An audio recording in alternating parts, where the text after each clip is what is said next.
এক লোক বিয়ে করে বাসর ঘরে বউ রেখেছে, দাদি শাশুড়িকে বলছে, ওই নাতির বউ আমি কিন্তু পুতি চাই। ঠিক আছে, আমার সময় দেবেন।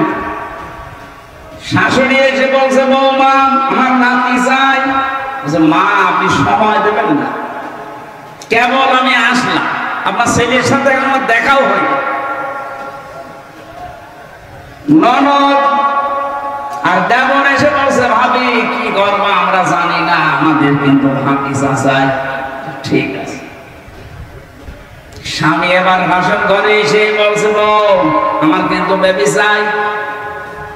বাবার মুখ করে বলছে, তো বংশ কি সব পাগল, এখন আমার কিছুই হইল না,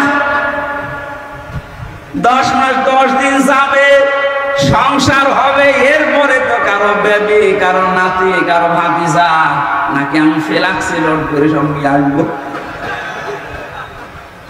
দায়িত্ব দিয়েছি, অন্তত 10 মাস 10 দিন সময় তো দেবেন, কেবল 1.5 মাস।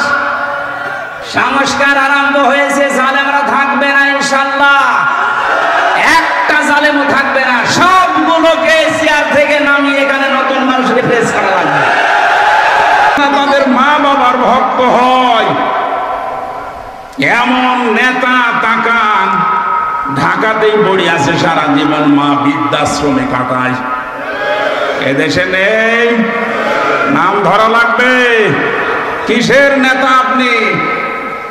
নেতৃত্ব দেওয়ার জন্য 4-7টা কোয়ালিটি লাগে। তার 1 নম্বরে নেতারা হবে বৈধ সন্তান এবং বৈধভাবে নেতৃত্ব দেবে। এই 15.5 বছর যারা নেতৃত্ব দিয়েছে অধিকাংশগুলোই অবৈধ। এই জন্য আমরা সময় দিতে চাচ্ছি, যারা দায়িত্বে আছেন একটা সম্মানজনক সময় নিয়ে এমন একটা সংস্কার করে দেন তাড়াতাড়ি, যেন দিনের ভোট রাতে না হয়। কথা বলেন না কেন? তাড়াহুড়া করে যদি তাদেরকে নামিয়ে বলি না ভোট দিয়ে দেন, কি হবে? ওই দিনের ভোট রাতে হয়ে যাবে। কারণ যারা আছে এখনো পর্যন্ত জালেম বসে আছে চেয়ারে। কথা বলেন না কেন? 100 জনের 65 জন জালেমকে বদলি করা হয়েছে, এখনো পর্যন্ত 35টা জালেম চেয়ারে আছে। এদেরকে আমরা সময় দিচ্ছি, তাড়াতাড়ি নামিয়ে দেন, কোন জালেম যেন চেয়ারে না থাকে। কারণ এগুলো ক্যান্সার, এগুলো থাকলে আবার দিনের ভোট রাতে কিন্তু